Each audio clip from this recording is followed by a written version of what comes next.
Auspician a Pedro García en punto de partida. Personal. Universidad del Norte Santo Tomás de Aquino. Superior Gobierno de Tucumán. Caja Popular de Ahorros. EDET Sociedad Anónima. Municipalidad de San Miguel de Tucumán. Zimmerman Muebles. Tanto el Ministerio Público Fiscal como el Poder Judicial ya se expidieron sobre este tema. Afirmaron que no existió delito ni irregularidad en la invitación de mi esposa en el viaje del 6 de marzo de 2026 con destino a las ciudades de Miami y Nueva York.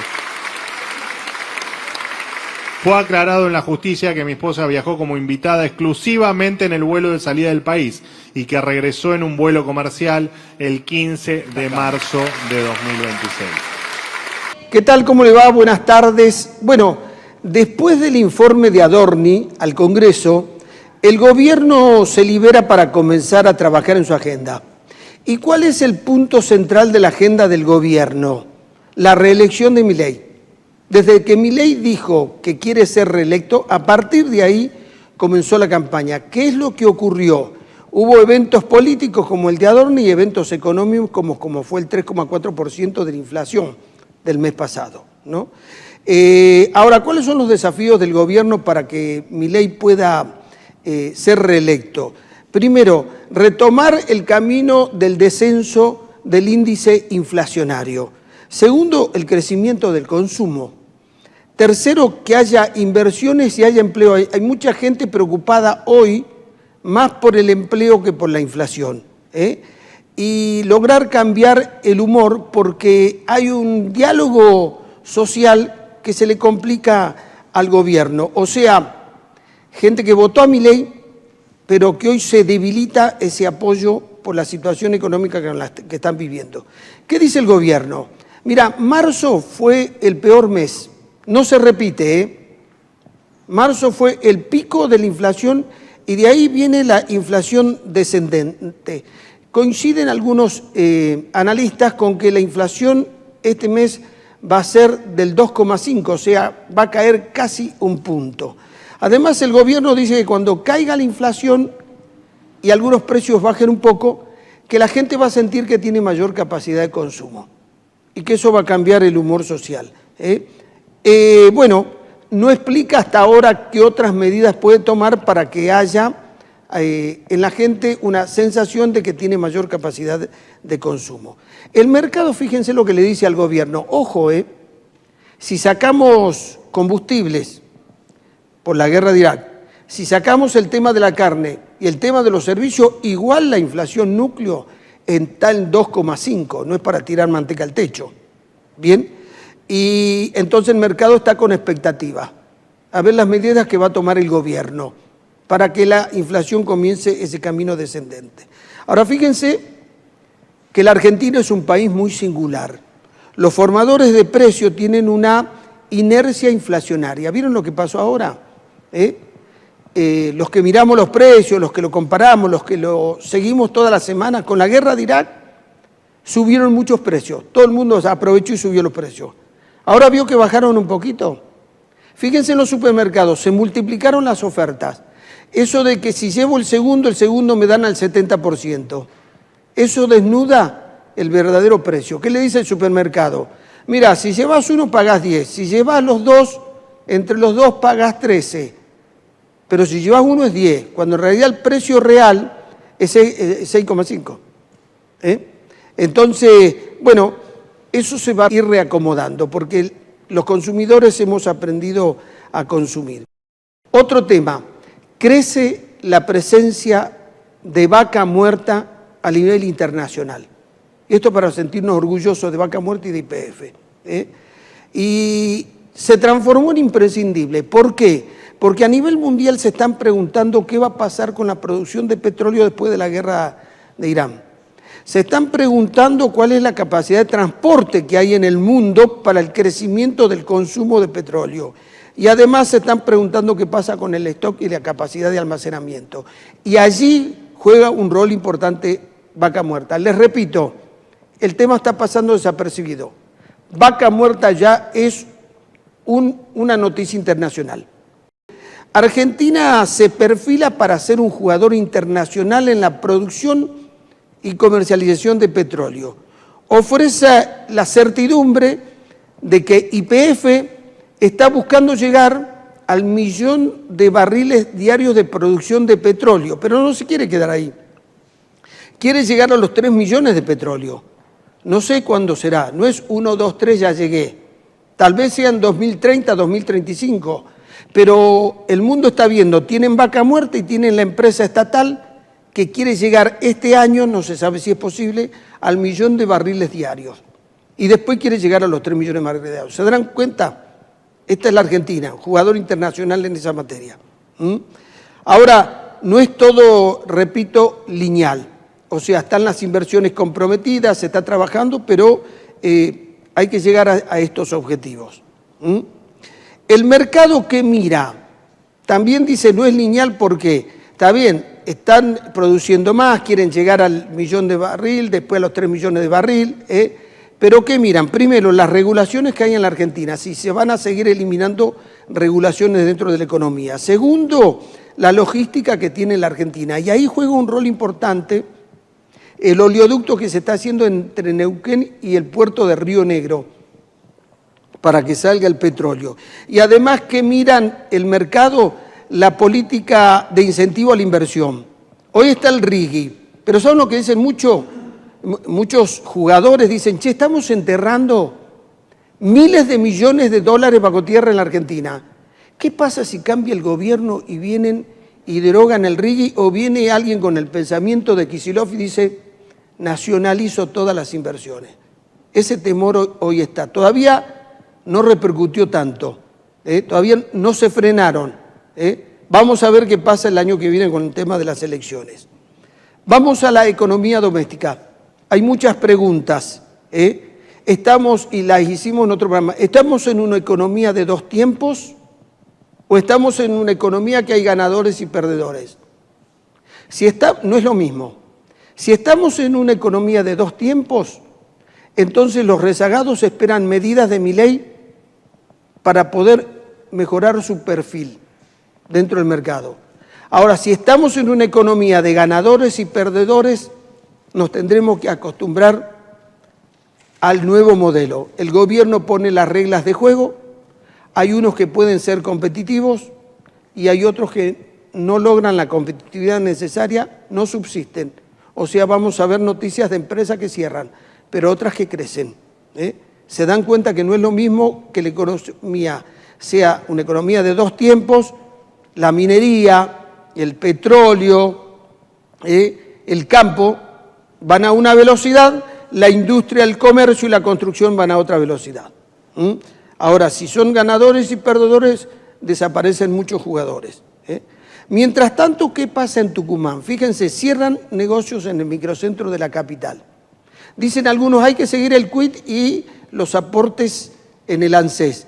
Y nos vamos a dar cuenta que si bien cierran en el microcentro, abren en otra zona. Pero la imagen que tenemos es que cierran algunos negocios. ¿Y qué pasa en Yerbabuena? Se está habilitando un negocio cada 36 horas. ¿Se dan cuenta que en el mismo Tucumán hay dos signos? Por eso hay que ver dónde uno quiere posar la mirada. Por eso, en este programa lo vamos a tener a Marcelo Estañeto, que nos va a hablar sobre esto de los negocios que cierran en el microcentro y cómo se está reconfigurando el microcentro de nuestra capital. Y también vamos a estar con el presidente de la Asociación de Institutos Privados Educativos para que nos diga cómo está el sector, qué le está pasando a los colegios privados, qué está pasando con la morosidad de las cuotas, qué está pasando con ese sector para sostener los costos fijos, porque te puede caer la matrícula, tenés morosidad, pero los costos fijos que tiene un colegio privado no cambian, no varían, no es que si hay menos alumnos me baje el costo, no, son más rígidos. Bueno, vamos a preguntar sobre eso. Otro tema, vamos a la pirámide social de la Argentina. Lo que voy a hacer son compartimentos estancos, no son de una perfección y de una certeza científica. Es una visión general de lo que pasa con la pirámide social de la Argentina. La clase alta, con el dólar barato, adelantó compras. Por eso hubo muchos sectores que traccionaron muchas ventas. Y eso explica de alguna manera la caída en la venta de 0 kilómetros, pues ya compraron. La clase alta compró, no vuelve a comprar otro auto.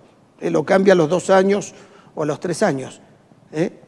El otro tema, la clase media alta. Bueno, es de consumo más consciente, es más conservador este sector para gastar y además redujo algunos caprichos. La clase alta redujo caprichos.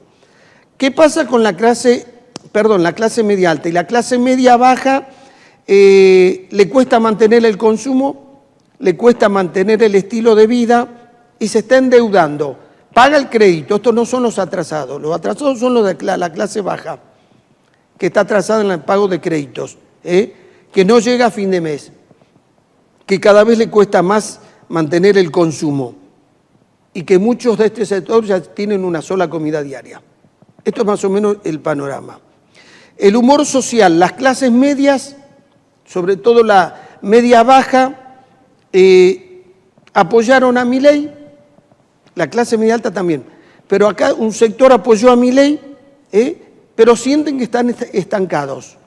Están esperando las nuevas medidas de Milei para que ellos puedan avanzar, y están reacomodando sus consumos. La clase baja que lo votó a Milei disfrutó de la baja de la inflación, disfrutó de la estabilidad, perdió consumo, pero hoy le está diciendo queremos otra noticia. Y ahí se está debilitando el voto de Milei.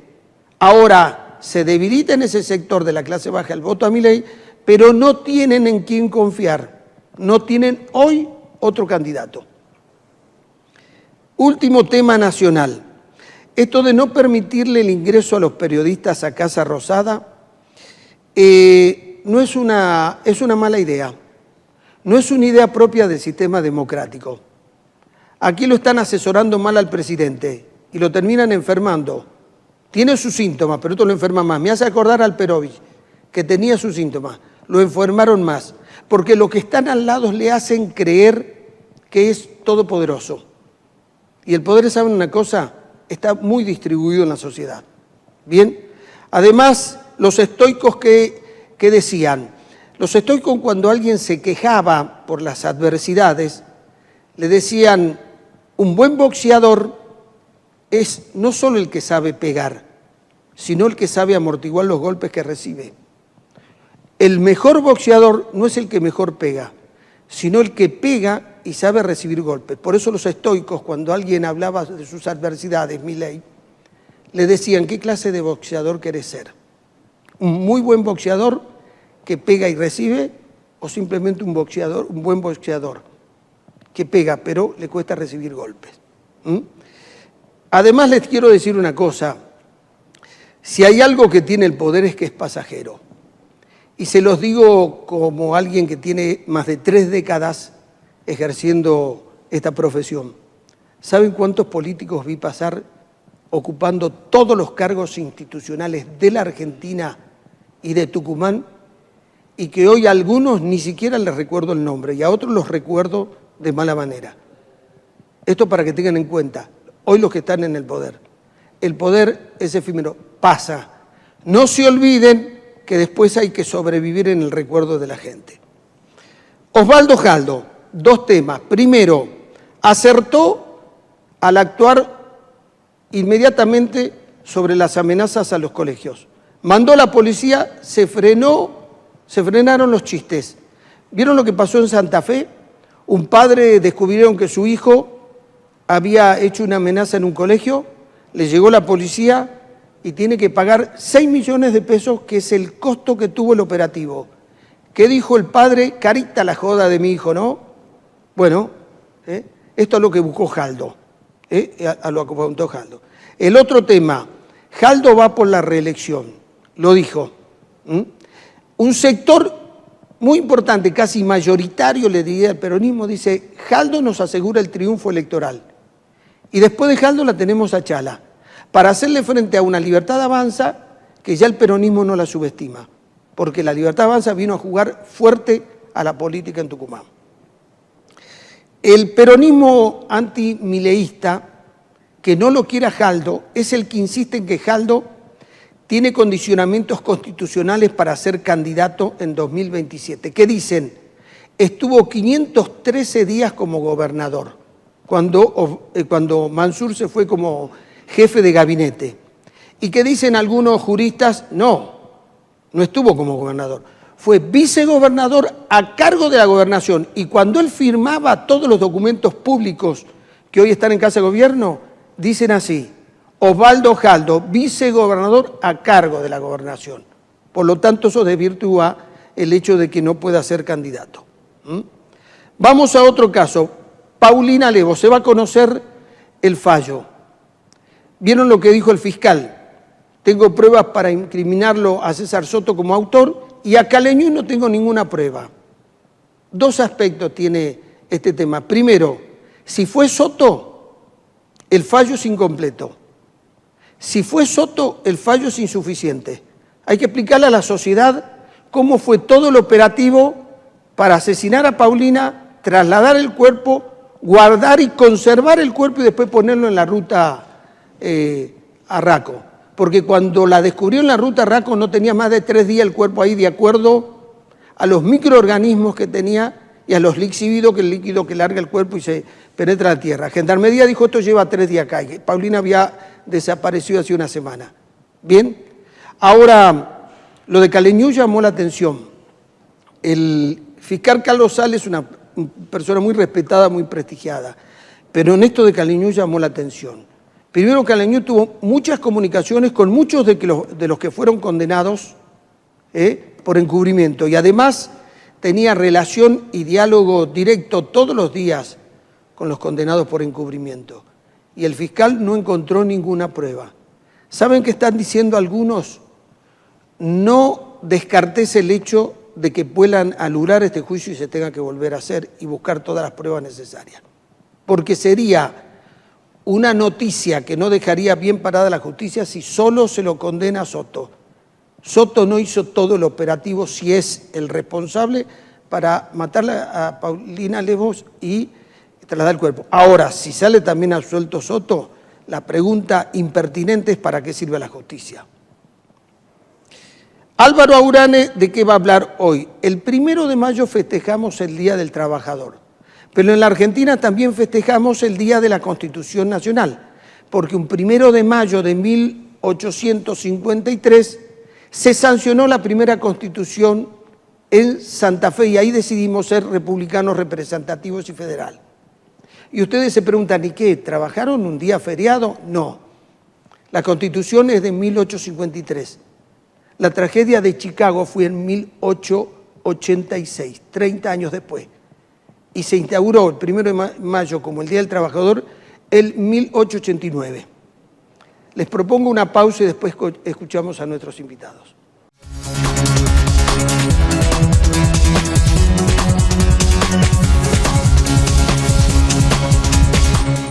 Tu futuro empieza hoy. Elegí tu destino. En la Universidad del Norte Santo Tomás de Aquino contamos con 4 sedes: Centro, Yerbabuena, Concepción y Buenos Aires. Más de 50 carreras presenciales y a distancia. Inscripciones abiertas para el ingreso 2026. Elegí UNSTA.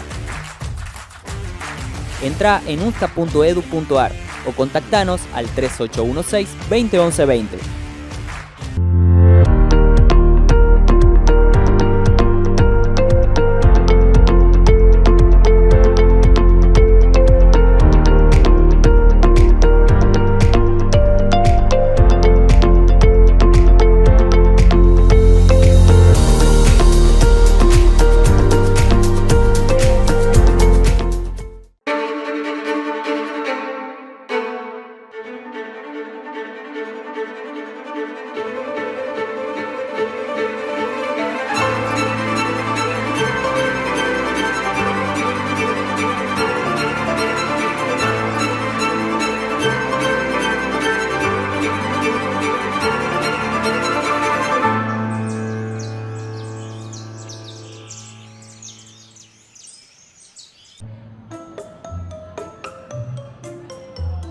Yo solo quiero ayudar, dar calor cuando más se necesita. Igual tengo que admitirlo.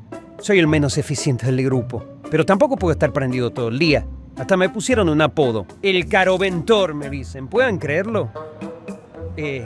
Caroventor por Caro Ventor. ¿Entendés? Tipo, ¿Se entiende?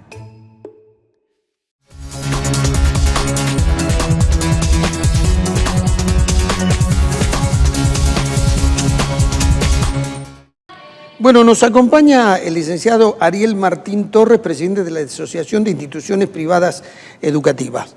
Ariel, muchas gracias. Pedro, gracias, muchas gracias por la invitación. ¿Cómo está el sector frente a esta situación económica? O sea, uno lee en los titulares, hay atraso en las cuotas, tienen que pagar los salarios retroactivos, sobre todo los que ocurren a fin de año, que es cuando, o principio de año, cuando ustedes no cobran cuota, no se puede trasladar eso a la cuota, la inflación. ¿Cómo sobreviven? Así es. Bueno, te cuento, primero y principal, en realidad quien regula los precios de los colegios es el Estado, ¿no? Pero no se desreguló, ya no se liberó el tema. No. ¿No? No. El Estado, por lo menos aquellos colegios que tienen subvención, que son el 80% de los colegios privados de Tucumán, ¿no? El precio de la cuota lo regula el Estado mediante la Comisión de Aranceles de la provincia, en la que conforman parte todas las asociaciones, pero el Estado es quien regula el precio. Bien. El problema, ¿de dónde sucede? Que esa regulación, en realidad, se toma en base a qué es lo que necesita un colegio, aumentar la cuota para poder pagar los sueldos. ¿Sí? ¿Y qué es lo que nos está sucediendo? Que hoy el problema que tenemos todos los colegios, en realidad, es el tema de los costos fijos. Claro. ¿No? Los costos fijos están aumentando a un porcentaje mucho más alto de los sueldos, que obviamente están totalmente despreciados. Entonces, eso genera que los porcentajes de aumento que autoriza la provincia que tengamos, ¿no es cierto?, no alcancen a las instituciones para poder cubrir los costos fijos. Eso obviamente se traslada a que uno no pueda invertir. Claro. ¿No? Y no invertir en infraestructura, que por ahí sería lo menos importante, sino que uno no puede invertir en el personal. Yo creo que la diferencia que hay entre un colegio u otro es cómo está conformado su equipo directivo, su equipo de conducción. No existe... creo que no hay ningún colegio, digamos, serio, ¿no?, que no tenga su equipo de conducción, con su psicopedagogo, con su psicólogo, realmente con todas las necesidades especiales que uno tiene dentro de un aula y requerimientos que hoy propias de la sociedad en la que estamos, ¿no es cierto? Bien, vamos por tema, Sí. Ariel. ¿Cuál es la estructura de costo de un colegio? ¿Qué es lo más caro? ¿Los sueldos? Los sueldos. Los sueldos. ¿Qué porcentaje llevan del gasto? Y el 75%... 75%. Es sueldo. Bien. Es decir, la planilla A ver, salarial. cuando hay paritarias hay que darles un aumento.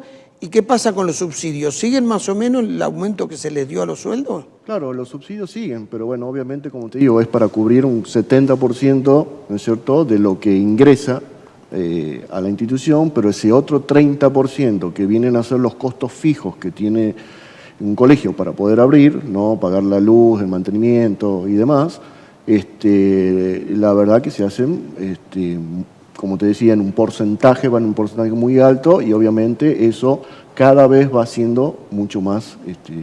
Sí, hablábamos fuera de cámara, viene un aumento de la luz de más del 20%, se juntaron dos aumentos. Sí. Antes pagar la luz no era un problema, hoy ya está dentro del costo que hay que prestar la atención, por lo que es la tarifa. Sí, el costo en los colegios es elevadísimo. Elevado, porque ustedes están con las luces prendidas desde el momento que arranca hasta que cierran. Y las necesidades de Tucumán, ¿no?, que como te decíamos, con todo el tema climático, que no se puede, de los 10 meses que damos clases, 7 tenemos que tener los aire acondicionados prendidos, no son uno, sino son muchos, y la verdad que el costo, y la limpieza, obviamente, ¿no?, en esta época ya que empieza el invierno, el tema de las enfermedades, hay que desinfectar, limpiar constantemente. Ahora, Ariel, ¿qué pasa con la morosidad en las cuotas? Y bueno, la morosidad de la cuota, obviamente sabemos que eso se iba a reflejar, ¿no?, por lo general. Háblame de porcentaje de este año respecto al año anterior o años anteriores. Bueno, es muy fácil. Nosotros el año pasado terminamos con una morosidad, un promedio de un 40%, que por lo general, como te decía, es un número extremadamente elevado para algunos colegios, ¿no? pero el gran problema que tenemos hoy en el 2026, que lo estamos viendo, es que por lo general todos los años siempre se termina con una morosidad. Hoy empezamos con esa morosidad de un 40%. Eso no sucedió ni siquiera el año pasado, ni mucho menos años anteriores. Vos lo que decís, terminamos con una morosidad, pero cuando comenzamos el año no había morosidad. Este año comenzamos con morosidad. O sea, ya entraste con el auto cruzado. Exactamente. ¿Bien? Exactamente. Bien. Así que, como te decíamos... Y el otro tema es que me imagino que cuando a ustedes le aumentan los costos fijos no se lo pueden trasladar a la cuota. No.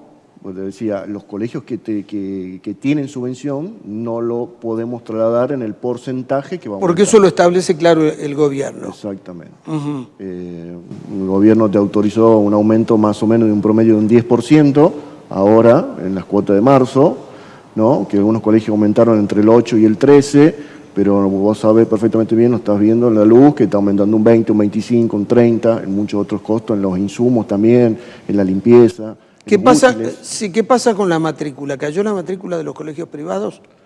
Te diría que no. No, no eso cayó se mantiene. La matrícula se mantiene, obviamente. Eso ayuda porque, a ver, a vos te cae la matrícula un 20%, pero tu costo fijo no cae en función de la cantidad del alumno. Tu costo fijo es tu costo fijo. Sí, en el único lado donde obviamente, por supuesto, hubo movimiento de institución a institución, es una cascada, ¿no? Quien no puede pagar un colegio muy caro va a uno más barato, sí. Pero la población que va a los colegios privados, que son todos los trabajadores, digamos, ¿no es cierto? Que yo creo que los que tienen todo un sueldo formal mandan los chicos a un colegio privado, no se movió. Sí, obviamente cayó mucho la matrícula por esta cuestión de que ya lo vimos varias veces con el tema de la natalidad, que está bajando, obviamente. Tienen un problema hacia adelante con eso, ¿no? Sí, un problema. A ver, el problema es para que entienda la gente. La tasa de natalidad está cayendo a nivel mundial y está cayendo en la Argentina. Cayó en Tucumán. Entonces, en el futuro va a haber menos alumnos. Así es. Para todos los... A ver, los maternales y los jardines de 4 y de 5... Hoy hay muchos que tienen muy pocos alumnos. Tal cual. Bueno, en los últimos 10 años cayó un 50% la natalidad. Un 50%. Ah, la natalidad. La natalidad. Sí. Lo que generó, obviamente, esto que ya el año pasado se vio reflejado y hoy por hoy lo están viviendo todos los colegios, ¿no es cierto?, de que obviamente tienen mucho menos alumnos en el nivel inicial. Ahí incluso hay muchos colegios que obviamente que empezaron a optar con con unificar, ¿no es cierto?, algunos cursos, ¿no es cierto?, el pluriaula que se llama, que eso es una metodología que se estaba en la escuela de alta montaña hace muchos años. A ver, ¿cómo sería eso? ¿Cómo es un fusionar un jardín de 4, un jardín de 5 para poder tener la cantidad, porque ¿qué es lo que pasa? Pero ahí repercute después que te cae también el subsidio. Tal cual. ¿Y qué es lo que pasa? Que en realidad, y por ahí, bueno, el Estado se está acomodando, ¿no? Tiene que dar respuesta a esto, porque obviamente esto, como te digo, en 5 años va a estar en toda la primaria. Es que nosotros no podemos abrir un aula si tenemos menos de 14 alumnos. Claro.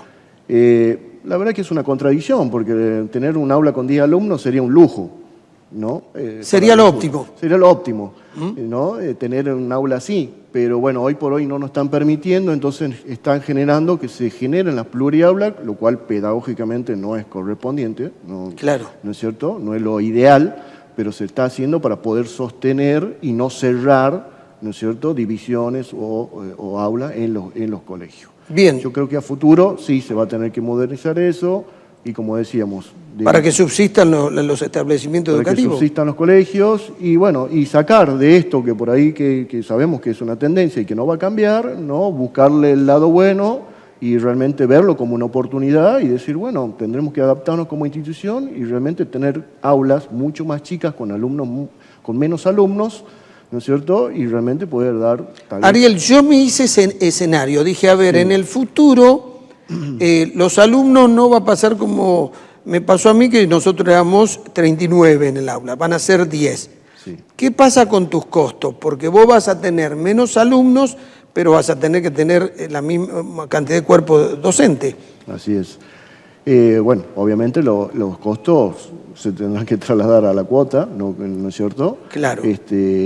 Por eso te decía, en lo económico sí, es complicado. No te olvides que, bueno, nosotros representamos a colegios donde hay un margen muy grande, ¿no? Tenemos colegios privados con 40 alumnos, como en Tafí del Valle, y tenemos colegios con 2.000. Esos colegios grandes realmente van a tener un problema porque obviamente van a cerrarse divisiones, seguramente. Claro.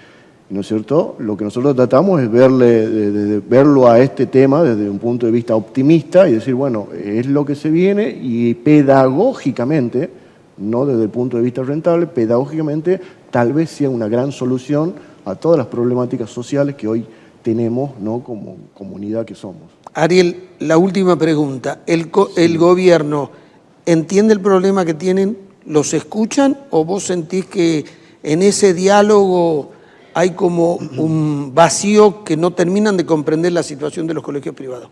El colegio lo entiende, lo comprende, nos escucha, nada más que, bueno, obviamente las respuestas, ¿no es cierto?, no van a la velocidad de las necesidades que nosotros tenemos, y eso obviamente por ahí genera este tipo de incertidumbre, ¿no es cierto?, de cómo lo vamos a subsanar, porque, como te vuelvo a repetir, esto ya pasó en el 2025, y hoy estamos en el 2026, todavía no hay una respuesta certera a esto, y como te digo, el año que viene ya el problema está en los primeros grados. Claro. ¿No? Bueno, veremos cómo se desarrollan. Ariel Martín Torres, muchas gracias. Gracias, Pedro, que tenga un buen día. Ya volvemos.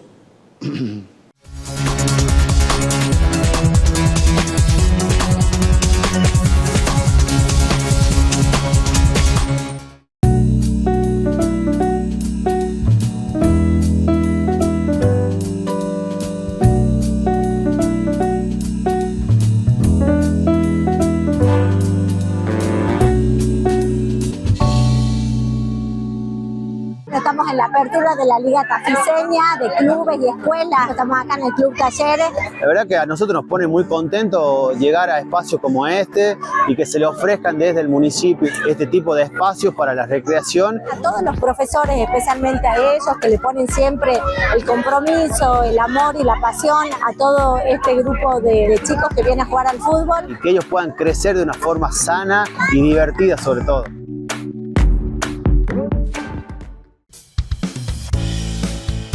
Venimos como gobierno de la provincia haciendo un trabajo en conjunto con todo lo que es el sector privado, gestionando ante el CFI recursos para las diferentes actividades. Para nosotros es un apoyo enorme en vía lo que estamos buscando, que es el crecimiento, contar con el aval y el apoyo del gobierno es un respaldo muy importante. La única forma que saquemos a Tucumán adelante es trabajando, Estado provincial conjuntamente con los productores, con los comerciantes, con los industriales, y somos facilitadores para que esos recursos lo puedan disponer. Gobierno de Tucumán. Legislatura de Tucumán. Presidencia Miguel Acevedo. Con Jadever Tucumán tenés calidad garantizada y respaldo oficial. Jadever Point, de Grupo No Aled. Tu próximo gran proyecto comienza con nosotros.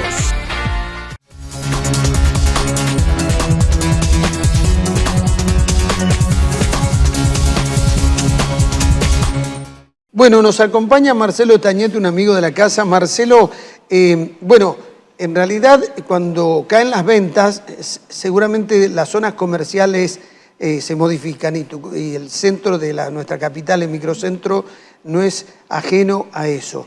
La Federación Económica dice que muchos comercios que uno ve que se cierran en las calles principales, como puede ser la 25 de Mayo, o algunas de las peatonales, se van un poco más lejos, pero que en realidad la actividad comercial sigue existiendo. Vos por tu actividad debes tener un pulso de lo que está ocurriendo y lo podés comparar con algunas otras crisis. Así es, sí, con varias. Hay un reordenamiento de la reglamentación del microcentro, del casco del microcentro, en algún momento expandiéndose y en otro momento reorganizándose por actividades para reorganizarlo al microcentro nuevamente y al mismo tiempo el caos de tránsito vehicular. Nosotros tenemos una provincia chica, También revalorizar el casco histórico y también preservar el medio ambiente, porque de esa manera también podemos aprovechar todas las bellezas naturales que tiene Tucumán. Claro. No hay mejor cosa que salir de la provincia y que te digan, anduve por Tucumán, lo vi, aparte de los cerros tan fantásticos que tienen, lo vi organizado. Entonces, de eso se trata, de reorganizarlo para que... Sabemos que ha habido un cambio en el manejo y en la comercialización. Desde la pandemia hasta ahora. Desde la pandemia hasta ahora, y el cambio de los jóvenes. Los jóvenes, yo tenía reuniones con gente que quería venderle o ofrecerle algo, todo por las redes. Claro. Entonces, te diría, si yo estoy pagando un alquiler alto, es un gasto ocioso y aparte no recuperable. Entonces, todo eso está haciendo que cambie mucho el modo operando. Bien, hablando del comercio físico, me llama la atención que no se haya extendido más hacia Barrio Sur, que no hay tanta crisis con el tema del tránsito y las veredas son más anchas. Y bueno, porque hay como si fuese, podemos decir, sellos. Yo estoy en Barrio Norte, te da un caché. Yo estoy en el centro, te da otro caché. Entonces, el Barrio Sur, que ahora se ha generalizado, siempre es más allá. Ahora, ¿qué ha pasado? Se están yendo todo el mundo a Yerbabuena. Son cambios. Y entonces, todo eso hace a la elección. La persona que quiere poner un local comercial mira todo eso, mide todo eso y decide. Entonces, como vos dices, yo tengo la tranquilidad de que en Barrio Sur voy a estar más tranquilo para estacionar mi auto, pero no es el lugar más elegido. El lugar más elegido hoy es Yerbabuena y el microcentro después y Zona Sur. Y Zona Sur es medio peligrosa, la zona a partir de una determinada hora. Es verdad lo que vos decís, pero he visto negocios emblemáticos que abrieron en Zona Sur y con una estética que antes no se veía. Yo digo, bueno, tal vez son los iniciadores de un proceso que después, a ver, cuando está un negocio puedo ponerlo yo al lado, ganamos en seguridad. Bien. Te preguntaba eso porque en La Plata, donde yo nací, por ejemplo, cuando yo volví después de muchos años, noté que se había creado toda una zona comercial que antes no había y eran todos negocios del mismo rubro, eran 300 metros de negocios del mismo rubro, por ejemplo. Sí, es una cosa que se acostumbra en distintas provincias, yo lo he advertido. Es un estudio que se hace y cambian, por decirte, la máscara y eso hace que haya mucho éxito distinto, pero por un cambio de época y porque la gente va cambiando. Antes era, por decirte, los cambios eran cada 20 años, ahora son cada 2 años. Todo el tiempo están cambiando y están apuntando a cosas diferentes y apostando a que eso dé resultado. Marcelo, diste un dato muy importante. O quieren ir al microcentro o se van a Yerbabuena. Y eso me da pie para hacer una pregunta. Salió de pronto una propuesta que quieren hacer una especie de Puerto Madero en el Bajo. Y yo siempre digo, miren, para hacer un Puerto Madero tienen que tener el mercado que tiene Puerto Madero, o sea, la cantidad de consumidores. Y segundo, tienen que tener los inversores. Y generalmente los inversores a veces son blanqueadores de dinero del narcotráfico, no nos equivoquemos. Sí. ¿Vos creés que se puede transformar? Porque la parte del Bajo es una parte como muy desordenada en tránsito, con poca higiene, y modificar todos esos hábitos es difícil. Muy difícil, muy difícil. Es una apuesta fuerte. Pero si yo te quiero decir, quiero transformar eso, ¿qué recomendaciones me da o qué semáforo amarillo me pondría? Yo te diría, Pedro, tenés mucha plata porque hay que hacer un cambio importante. Sí.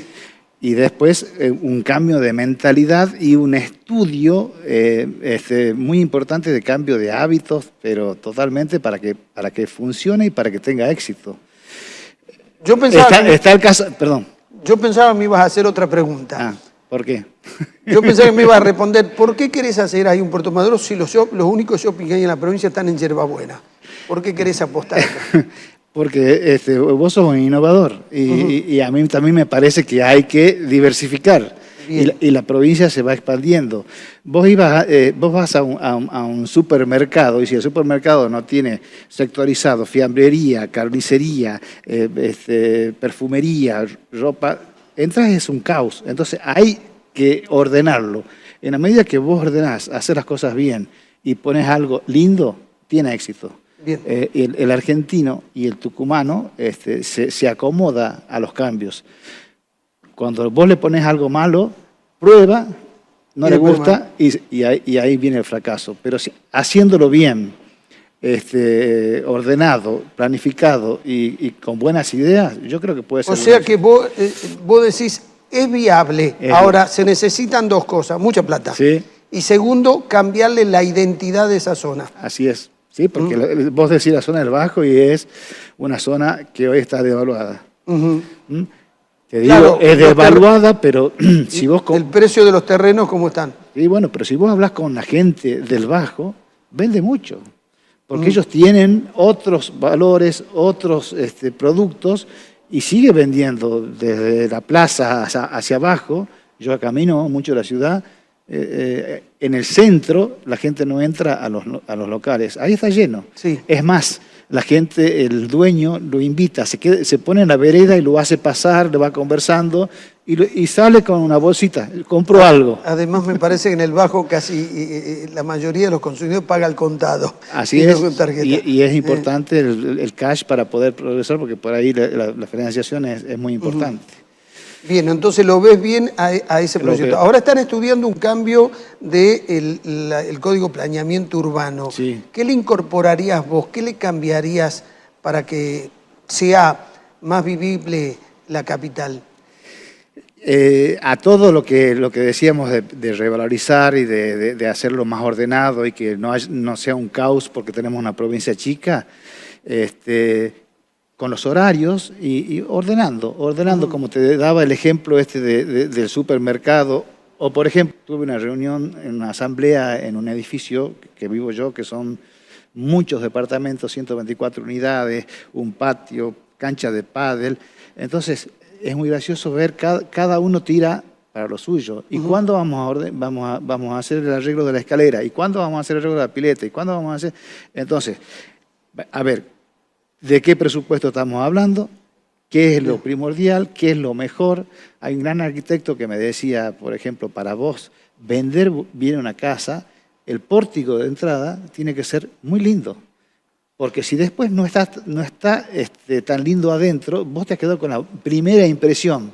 Eso es lo que yo diría, por decir, lo que no hay hoy en Tucumán. Sí. Vos venís por la ruta y entras a una ciudad con basurales. Eso es echarla a la gente. Lo que estás hablando del valor comercial de la estética. La estética. Viste que muchos hoteles 3 estrellas han cambiado el lobby, hicieron un lobby como si fuera un hotel 4 estrellas, pero las habitaciones sigue siendo la misma. Evidentemente tiene esa. Sí. El último tema, y este proyecto también que está dando vuelta, donde está la estación de tren, que quieren ahí hacer toda una urbanización diferente. Sí, ya lo intentaron, dio un buen resultado en principio, pero no lo supieron mantener. Entonces, por eso te digo, es una buena organización, lamentablemente plata por detrás para poder sostener, porque todo se sostiene con plata. La plata, te estoy diciendo, no para malversarla, sino para hacer cosas buenas, de calidad y durables, porque si no haces eso, en 5 años, 3 años tenés que volver a reinvertir para arreglos. Entonces, algo bien hecho, con buena estética. El Tucumán se está expandiendo y crece y da para muchos lugares distintos. Hierbabuena, el microcentro, esto, y después te vas expandiendo. Bien. Yo tengo 36 años en la parte inmobiliaria y voy viendo cómo se van haciendo barrios en distintas zonas que yo te diría, acá nadie va a venir. Y son un éxito. Claro. Porque le hacen una buena infraestructura, porque hacen una buena llegada, porque van inversores de calidad. O sea, es una planificación muy bien orquestada que te da el éxito. Para darte la razón, ¿te acordás cuando Ramón Ortega abre la avenida Perón? Sí. ¿Qué decíamos todo ahí? ¿Y a quién va a venir acá? Claro. ¿Para qué sirve esta avenida? Mira el éxito. Y bueno, pero si vos lo veías de otro punto de vista, teníamos una sola ida y vuelta, y esto era tener idas y vueltas. Y yo conozco un gran empresario que lo acompañó a Ortega en ese momento y hizo muchos countries por esa zona. Y es un éxito. Para decirte algo, cuando vos vendes un auto, vos lo llevas sucio o lo enceras. Entonces, esa estética es la que le hace falta. Nosotros tenemos una provincia espectacular, llena de valores. Es cuestión de ordenarla y hacerla de una forma, profesionalizarla, llamarle así, y nos vamos para arriba. Bueno, Marcelo, muchas gracias. Gracias a vos, Pedro, por invitarme. Gracias, ¿no? Muchas gracias. Ya volvemos.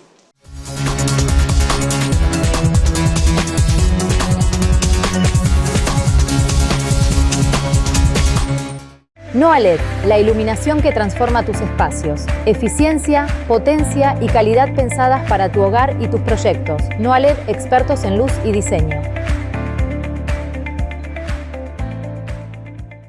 En San Miguel de Tucumán, seguimos avanzando con obras que transforman la vida cotidiana de nuestra gente. Lanzamos el plan de reconstrucción total de las 4 avenidas, con 6 frentes de trabajo en puntos estratégicos de la ciudad, mejorando la circulación y haciendo más seguros nuestros espacios. Estamos presentes en cada obra, escuchando a los vecinos, recorriendo el territorio y planificando intervenciones que no solo reparan el asfalto, sino que ordenan, cuidan y hacen más habitable nuestra ciudad. Seguimos trabajando con responsabilidad y compromiso, construyendo juntos la ciudad que queremos.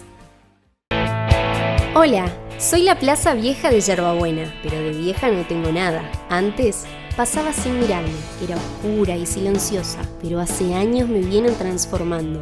Y me fui llenando de luz, de encuentros y de risas. Hoy tengo Wi-Fi, juegos, actividades y espacios para toda la familia. Soy la Plaza Vieja, pero estoy como nueva. Vení a conocerme en Solano Vera 700. Yerbabuena, el jardín de Tucumán.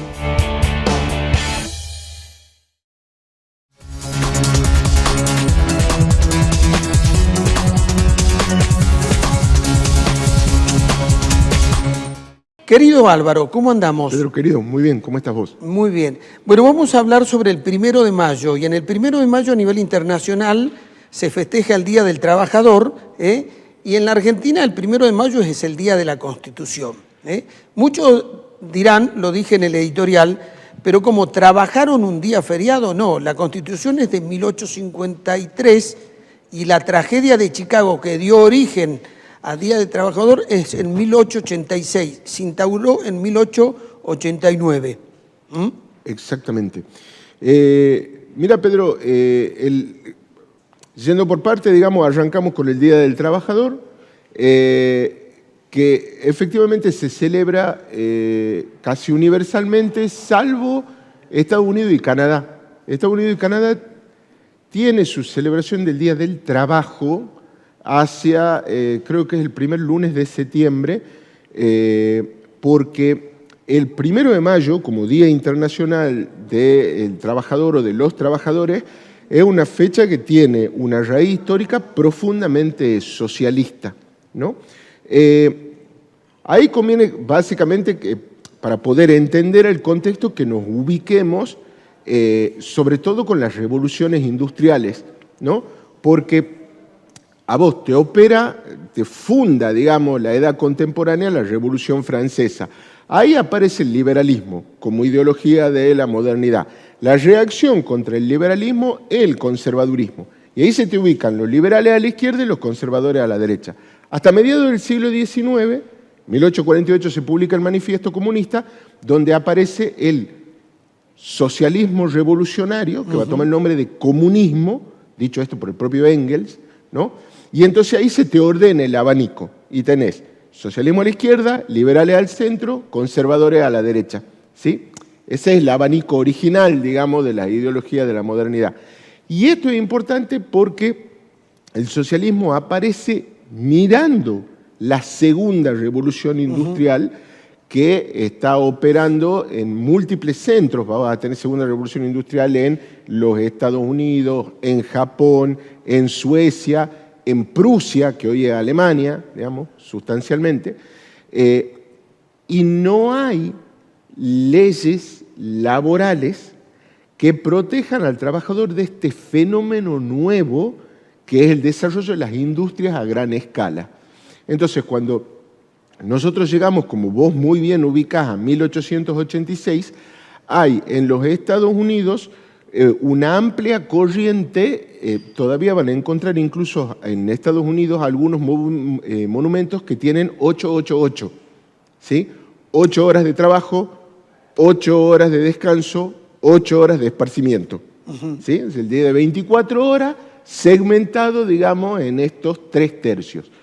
Porque la legislación establecía jornadas laborales de 16 horas que podían ser prorrogables hasta 18.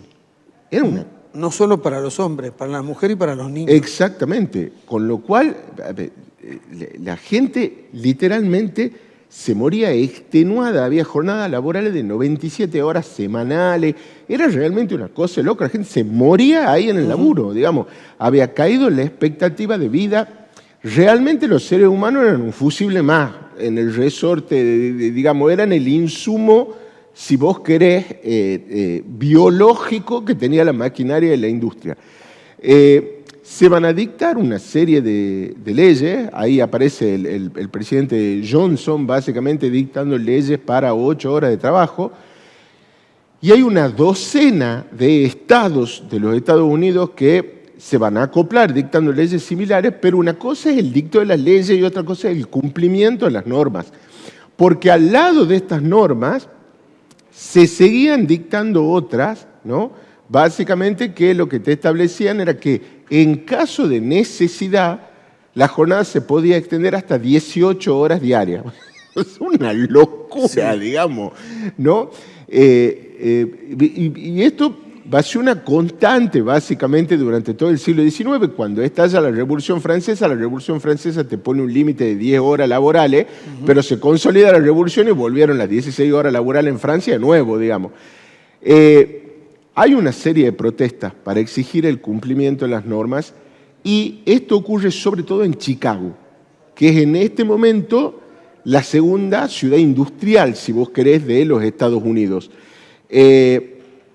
Y ocurre una primera protesta porque hay trabajadores que van a las puertas de las fábricas, básicamente los movimientos laborales han reclamado iniciar una huelga el 1 de mayo, ¿sí? Pero hay empresas donde hay trabajadores que están laburando, son los famosos rompehuelgas, que van con los mamelucos amarillos, ¿no? Y entonces hay una protesta de trabajadores en paro contra esos compañeros de laburo que están rompiendo la huelga y hay una represión policial que deja 6 muertos. Como reacción contra esta primera represión, bueno, hay una convocatoria masiva a la plaza de Hyde Park, ¿no? de Hyde Market, a la plaza de Hyde Market. Incluso se imprimen libelos, algunos dicen que de corte socialista comunista, otros de corte anarquista, pero diciendo que los explotadores querían sangre de los trabajadores y había que responderles con la sangre roja, básicamente en la revuelta, y se realiza una enorme protesta, decenas de miles de trabajadores en la plaza de Hyde Market, y estalla un artefacto explosivo que mata a un policía y hiere a otro, y la policía abre fuego y matan a 38 trabajadores. Esa es la masacre de Hyde Market de 1886.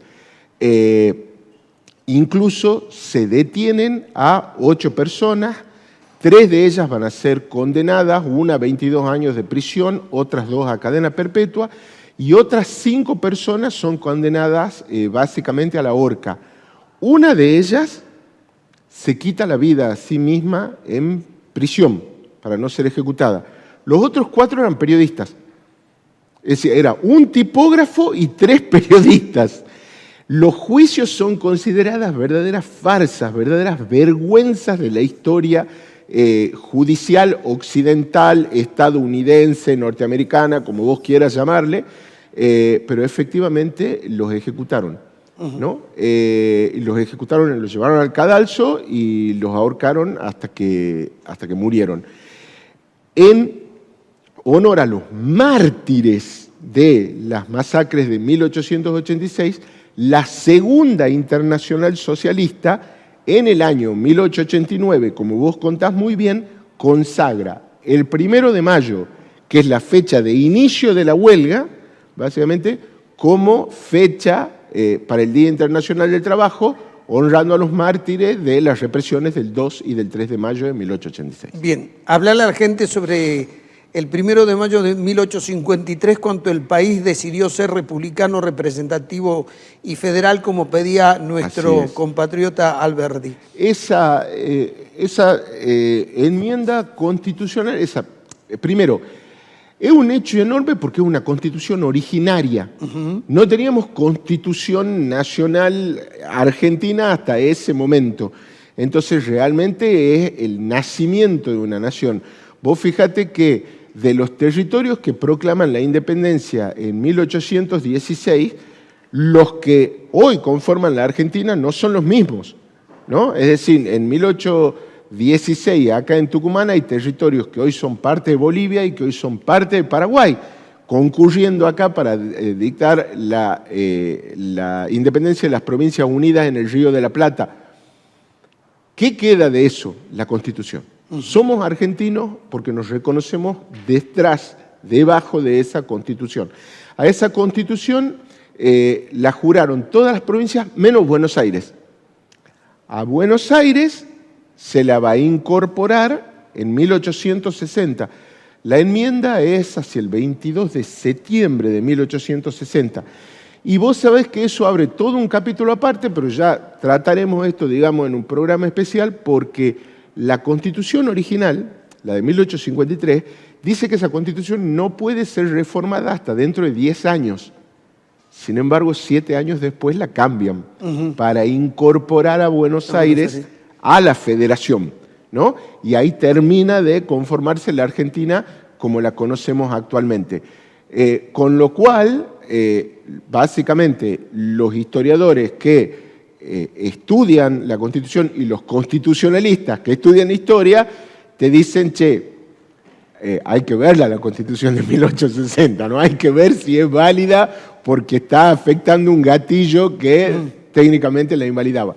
Pero esta es la historia, en 1853 somos país y nos completamos 7 años después. En la provincia de Santa Fe. Sí, señor, San Nicolás. Gracias, Álvaro. Muchas gracias a vos. Nos vemos el próximo domingo. Auspiciaron a Pedro García en Punto de Partida. Personal. Universidad del Norte Santo Tomás de Aquino. Superior Gobierno de Tucumán. Caja Popular de Ahorros. EDET Sociedad Anónima. Municipalidad de San Miguel de Tucumán. Zimmerman Muebles.